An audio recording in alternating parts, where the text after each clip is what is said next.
I'm an artist, a sculptor in St. John's, Newfoundland. Several hours by car southwest of St. John's, there is a small town called St. Lawrence. In February of 1942, 2 U.S. Navy ships were wrecked in a winter storm.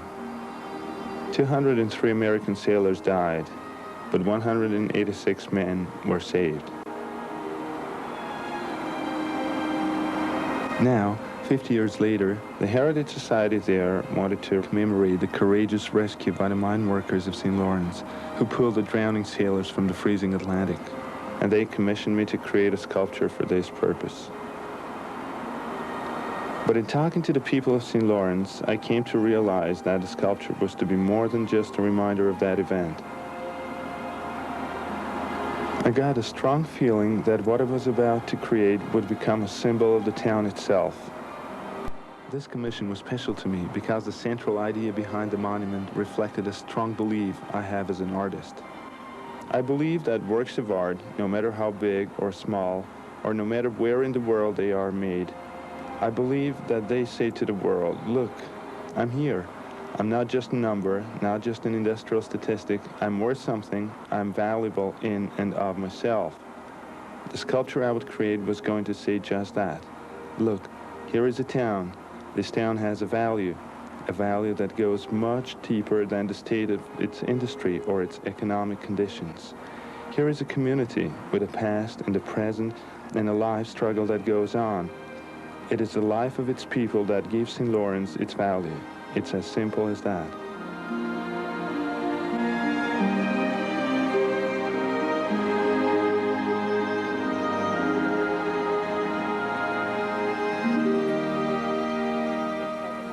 Right.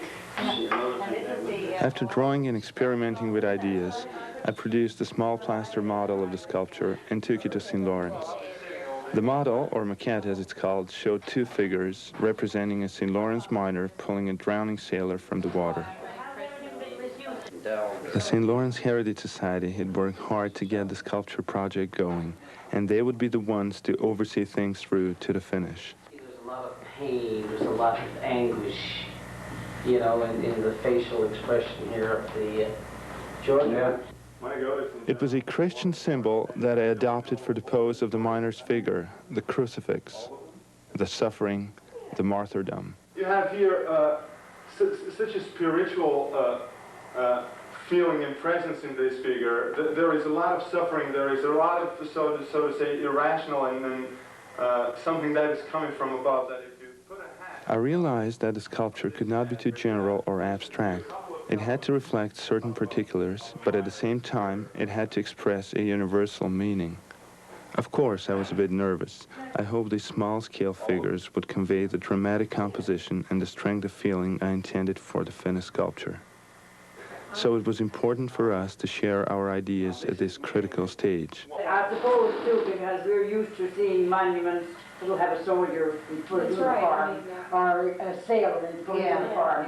I mean, we haven't been taken on this trip before, like you're looking at the human side of it and really what it portrays.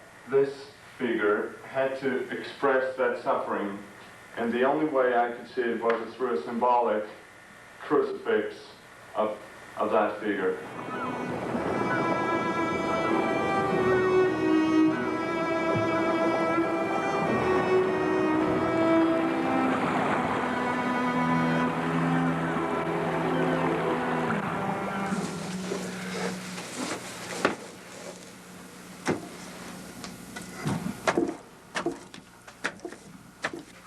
So much of what an artist does is plain hard work, so it really is important for the piece of work to have at its center strong emotions and powerful ideas.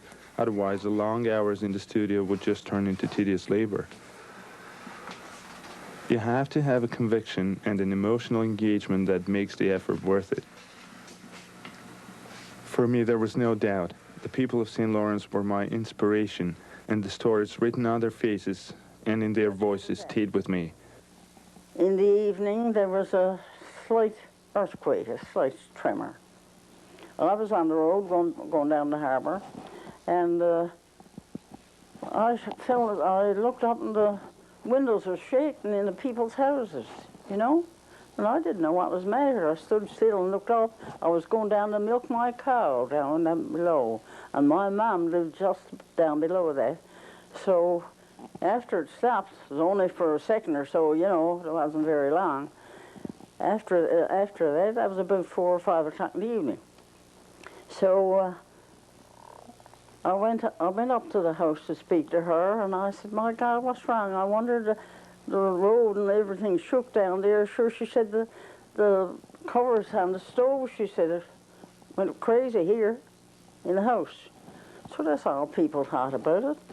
Finally, later on, the tidal wave struck. Oh, my dear child, that was havoc, I'm telling you. Well, the sea used to roar. The roars of the sea would come in and go right up to the hospital in there now, you know, from out here down here to the wharf, right up to the hospital, and carried in boats and brought them out again with their anchors to them. And the houses was brought in there and turned back onto the harbour.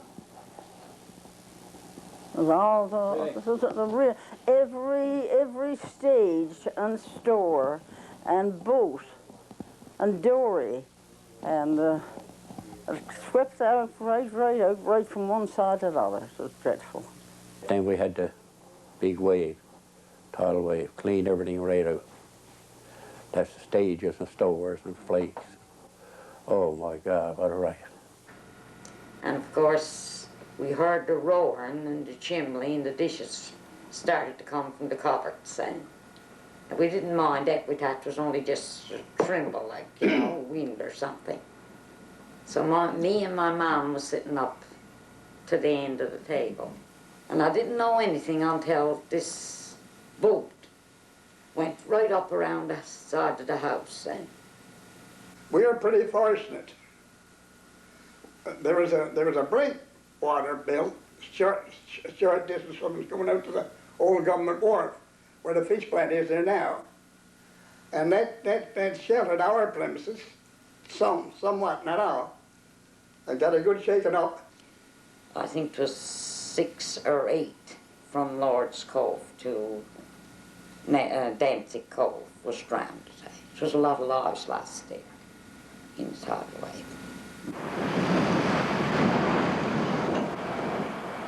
It was the sea that set the stage for a chain of events that would change the lives of the people of St. Lawrence for generations to come. Snow and rain and sleet and everything. And I said to him, God help the poor Christians on the ocean tonight. And we went home, and he went into his house next door to us, and I went home. And the next morning, when we got up, somewhere around 8:30, I suppose, or 8 o'clock, my husband looked out through the window, and he said, my God, there's black people going down the road. Where are they coming from? And I said, I would know. That when the ship split, all the crude oil, all the oil came out on the waves, and it was so cold that it formed a hard surface just like tar on the water. And that's why it was almost impossible for the poor fellows to swim, because they couldn't swim through it. And they were getting the encouragement from the shore, come on, swim, you know. That's how a lot of them were saved, is just through encouragement, and you can make it. And our men, you know, were right out to their hips in that cold water. And lots of them said afterwards, it was strange. They were just numb. They were working so hard to save these people, so many young faces just crying out to be saved, that they themselves didn't feel it, didn't feel the coldness, you know. One boy looks over, I see him lowering a fellow down over the cliff, a fellow by the name of Henry Lambert, belonged to St. Lawrence there. 30 men put a rope around me and hold it, and I went 375 feet and come back with the man I went after. And it was down on the beach. I walked over 16 dead bodies before I got to him. And another man was holding out his hand like that. I never ever got him. It was really sad and tough.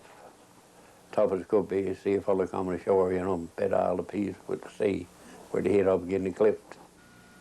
they had a sort of a hunch, would there be another ship? And they walked up a couple of miles further up the coast, and sure enough, here was another ship. But they weren't the first ones to get there.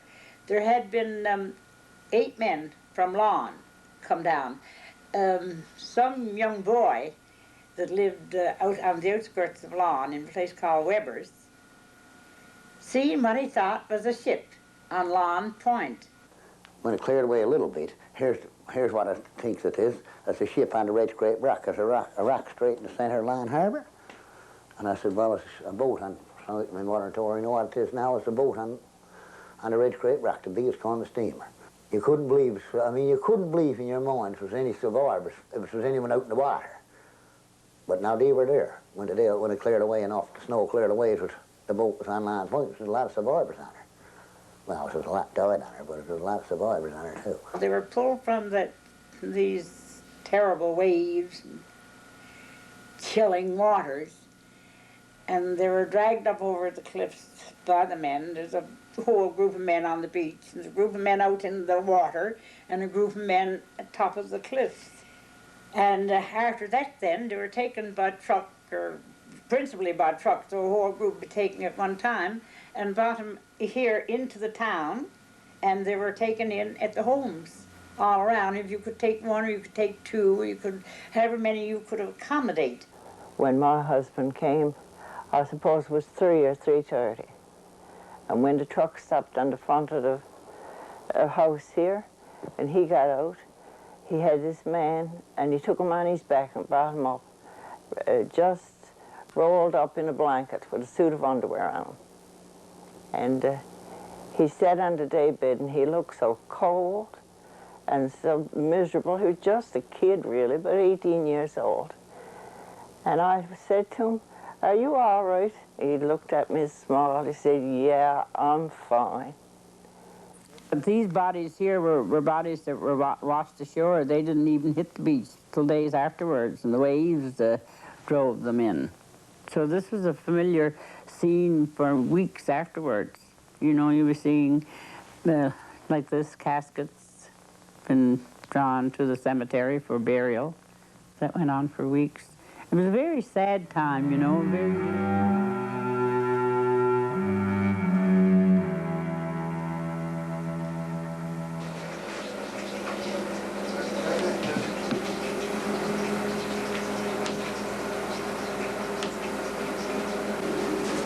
As I worked on the details, I kept hearing their voices and seeing their faces as they told me about that cold February night 50 years ago.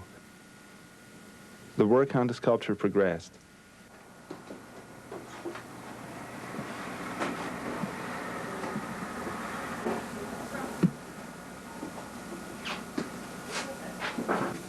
It was time for the Heritage Committee to have a look at the first figure. I talked about the progress I had made so far and explained what would come next. In order to lose these effects of the wetness, I gotta have it dry as it is here, let's say, and just touch it up like that. You see, something I can't do now because it's still wet, and I had to keep it wet. Because the textures in the face, that's so good. I mean, that's It will be much more real, and again, keep in mind, I'm saying that all the time to you, but every next stage adds something more, and it looks better and better. For example, once the waxes are finished, they have to be touched up so that the bronze characteristics should be used to its maximum strength. This one, you brush it onto the clay. The method that is used in bronze sculpture is very old, but there is new technology that makes it even more complicated. In shape, you gotta support it with something, and this is the liquid plastic material, which, as you can see now, keeps it in shape. It can't move, so the form can't change at all. okay. Yes, because obviously, yeah. Then the wax comes here into the negative mold. You open it up, and you end up with the wax. A positive wax, exactly the same like the clay.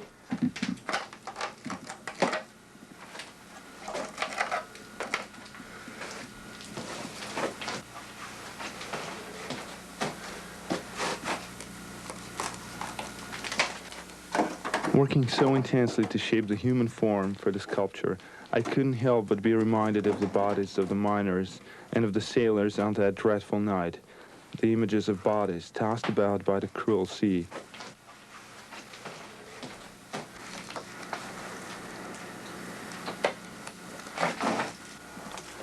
And before long, I'm thinking of that utter cruelty, the miners' disease that took so many of the men of St. Lawrence from their families and from their community. It was discovered that radon had been escaping from the fluorspar in the mine for years. Many became really sick.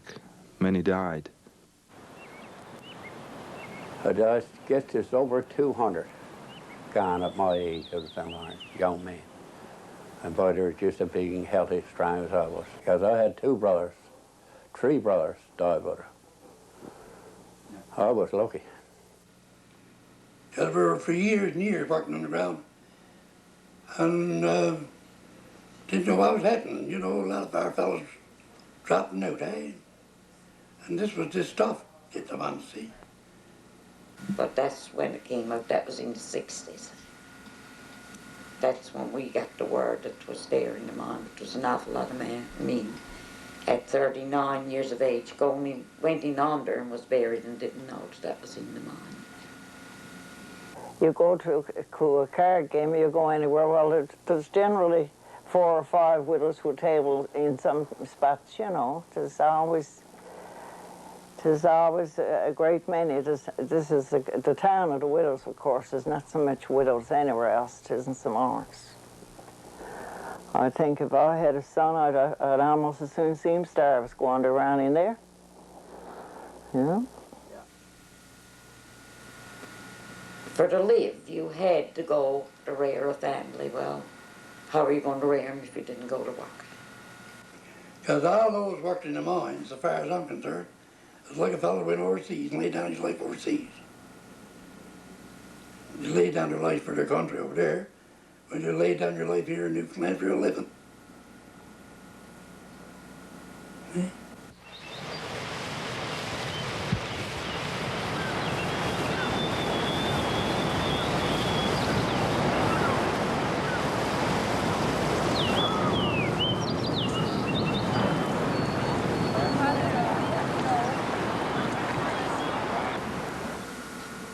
Laying down your life for your living. That statement echoes through my mind. Is this the way it's supposed to be? I can't help thinking something has gone wrong. Should making a living be the supreme sacrifice? The words haunt me. For St. Lawrence, the ironies seem to go on. Not only did they have to withstand the devastation of illness and death, but there was another twist. After the Truxton and Pollock's tragedy, the Americans showed their appreciation to St. Lawrence by having a hospital built in the town. As fate would have it, this hospital provided a lot of relief and care as more and more miners fell victim to radon sickness and silicosis from the mine. And sure enough, as fate would also have it, the hospital no longer seemed feasible or efficient and would have to go. So it was the guys in that light, you know, that the same people that helped the miners or helped the Americans and saved their lives for a lot. Some people lost their lives, unfortunately. At the same time, this here helped save the lives of some of the miners and so on. It was for years when the hospital was in full swing. It was a place for those people to convalesce more or less with their disease that they had. And also it brought great relief to their people, to their wives and family, that they could go there and visit them just in their own town. This was the greatest about it. And comfort them in their last days when they were dying. When we got to that hospital, we thought we had the world. It really, it meant a great deal to us. It was a need fulfilled. And we thought that we couldn't have anything any better than that. Because after years of taking our people to Buren perhaps in an open skiff sometimes for treatment. And then when we get to the hospital, you know, that was great. But it seems now that we're almost back where we started. Of course, where they're building, putting a big building in there now. It's going to be something there, but it seems sad to see the hospital go, knowing it was given for such a cause, you know. As my work drew closer to the finish, I heard over and over the determined voices of the St. Lawrence people. When you think that a small community where you have 2,000 people, 1,800 people, and they pay the supreme sacrifice, you know, they buried 200 people. That never happened in any part of Canada, the United States, or I suppose the civilized world. But that's what you're dealing with in St. Lawrence.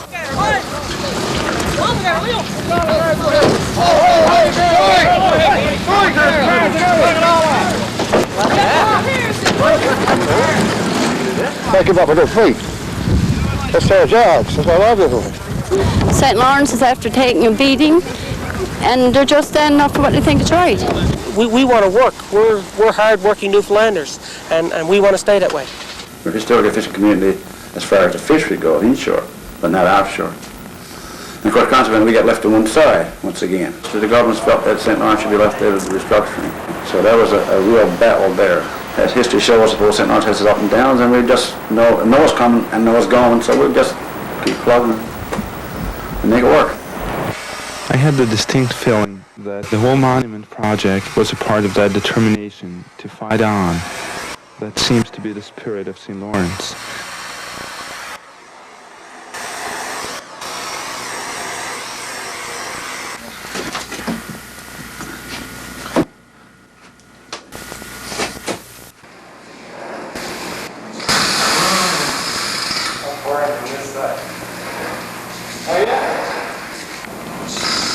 At the foundry, the men cover the wax pieces of the sculpture with a ceramic shell.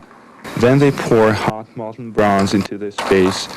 The wax will be melted so it runs out of the shell and leaves the shape of the sculpture inside.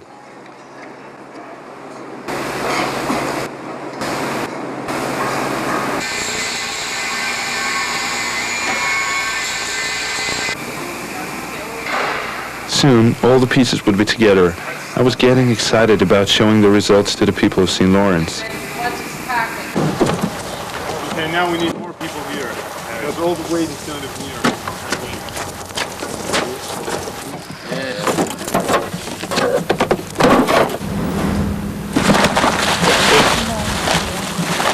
See the screen?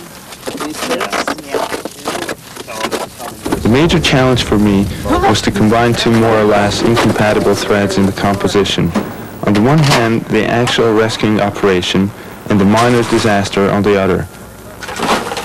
The naval disaster occurred almost overnight, an event that was emotionally charged to the limit. The miner's disaster was a prolonged suffering stretched over decades, full of personal tragedies and grief. The only way, I thought, to unify these two events with such a different duration in time was to use a powerful symbol, a symbol that would become the overriding theme of the monument. The entire tradition of St. Lawrence is based upon Christianity.